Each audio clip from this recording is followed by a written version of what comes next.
In the realm of Asgard, where the gods reigned over the 9 realms and mortals marveled at their divine majesty, a foreboding prophecy cast a shadow over the golden halls. The prophecy spoke of Ragnarok, the apocalyptic battle that would consume the realms, bringing about the end of all things. At the heart of this cataclysmic event loomed Fenrir, a monstrous wolf of unimaginable power and untamed fury. Determined to avert this dark fate, Odin, the wise and all-seeing Allfather, devised a plan to bind Fenrir and keep his devastating force at bay. Odin summoned the gods and goddesses of Asgard, the Aesir, to a grand council in the great hall of Valhalla. The air crackled with anticipation as they gathered to discuss the impending doom.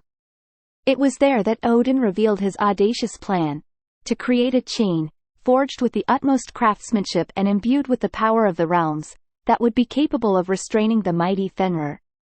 He entrusted the task to the dwarves, master craftsmen known for their skill in creating extraordinary artifacts. Deep within the heart of Nidavellir, the realm of the dwarves, the blacksmiths toiled tirelessly. Their hammers struck with a rhythmic precision, shaping and melding together the elements of the cosmos. They summoned the essence of the realms themselves, weaving the fabric of reality into the very essence of the chain.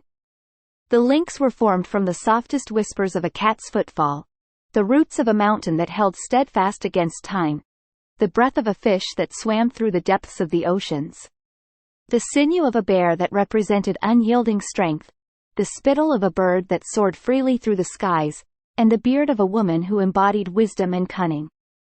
These elements, woven together with intricate precision, birthed Gleipnir, a chain shimmering with otherworldly energy. As the dwarves presented Gleipnir to the gods, its celestial glow illuminated the hall. Odin, with his one eye gleaming with determination, knew that their task was not yet complete. They had to convince Fenrir to allow himself to be bound. The gods, led by Odin, journeyed to the land of Jotunheim, where Fenrir dwelled. Fenrir, a creature of immense strength and cunning, eyed the gods warily. He had long harbored distrust for the Aesir, suspecting their ulterior motives.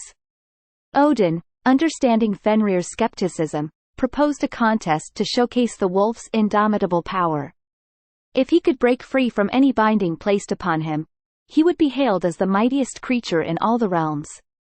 Intrigued, Fenrir agreed to the challenge.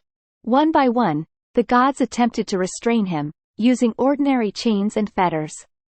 Each time, Fenrir's muscles bulged, his sinews strained, and with a mighty shake, he shattered his bindings.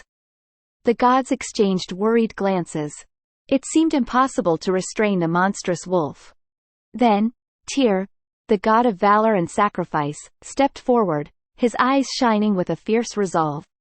He understood the gravity of their task and the risk it entailed. Tyr offered his hand to Fenrir, a gesture of trust and kinship. Fenrir, sensing Tyr's unwavering bravery, accepted the hand offered to him. With a sense of inevitability, the gods encircled Fenrir. Gleipnir, glimmering with divine radiance, was fastened around the wolf's colossal form. Fenrir's muscles rippled and strained against the unyielding links, his jaws snapping shut with a thunderous roar. But to his astonishment, Gleipnir held strong, unyielding to his might. Fenrir's eyes burned with fury and betrayal. In one final act of defiance, he lunged forward, his jaws closing upon Tyr's outstretched hand. Tyr cried out in pain, his sacrifice sealing Fenrir's fate. The gods mourned the loss of Tyr's hand but knew that it was a necessary sacrifice to protect the realms from Fenrir's wrath. With Fenrir bound, the gods stood in awe of their triumph. The mighty wolf, whose fury had threatened to consume the realms, now lay subdued before them. The celestial chains of Gleipnir held him in check, his snarls muffled by the power of the lynx. But even in their victory, a somber realization hung heavy in the air.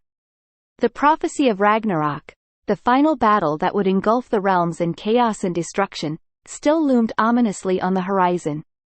The binding of Fenrir was merely a temporary respite, a delay in the inevitable clash between order and chaos.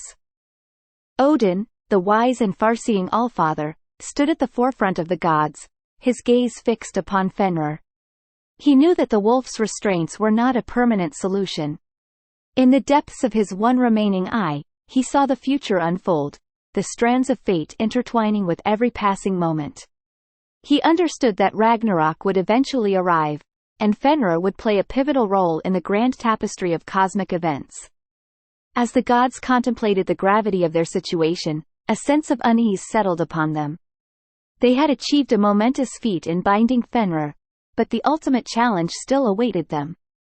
The fate of the realms hung in the balance, and the gods understood that they would need to rally their forces and prepare for the imminent storm. Whispers of unease echoed through the halls of Asgard. Odin, ever the strategist, convened a council of the gods to devise a plan. They delved into ancient texts and consulted with seers, seeking any sliver of hope or insight into the forthcoming cataclysm.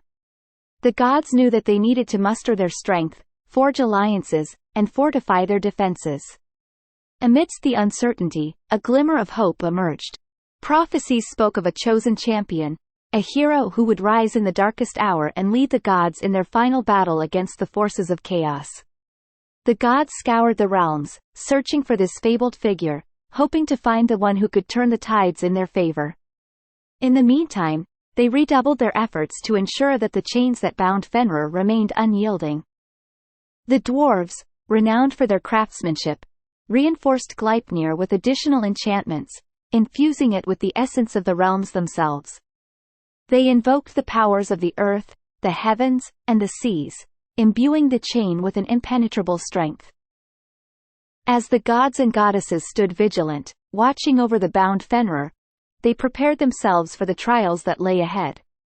They trained relentlessly, honing their skills and powers, readying themselves for the inevitable clash that would test their mettle. The realms braced themselves for the coming storm, for the prophecy of Ragnarok could no longer be denied. In the end, the binding of Fenrir was not just a victory but a temporary respite, a fleeting moment of triumph in the face of an impending apocalypse. The gods understood that the day would come when Fenrir would break free from his chains, unleashing his vengeful fury upon the realms. And when that time arrived, the gods would stand united, ready to face their destinies, and strive to secure a future amidst the ruins of Ragnarok. The binding of Fenrir became a legend etched in the annals of Asgardian history. Songs were sung and sagas were told, passing down the tale of bravery, sacrifice, and the treacherous nature of Fenrir. The story served as a reminder that even gods must face consequences and make sacrifices for the greater good. As the ages rolled on and the realms teetered on the edge of Ragnarok, the tale of the binding of Fenrir echoed through the halls of Asgard. It became a beacon of hope, a testament to the indomitable spirit of gods and mortals alike. It taught them that in the face of insurmountable odds, unity, sacrifice, and unwavering determination could light the path to a brighter future. And so, the tale of the binding of Fenrir continued to be told and retold, a reminder of the eternal struggle between chaos and order, and the enduring power of courage and sacrifice.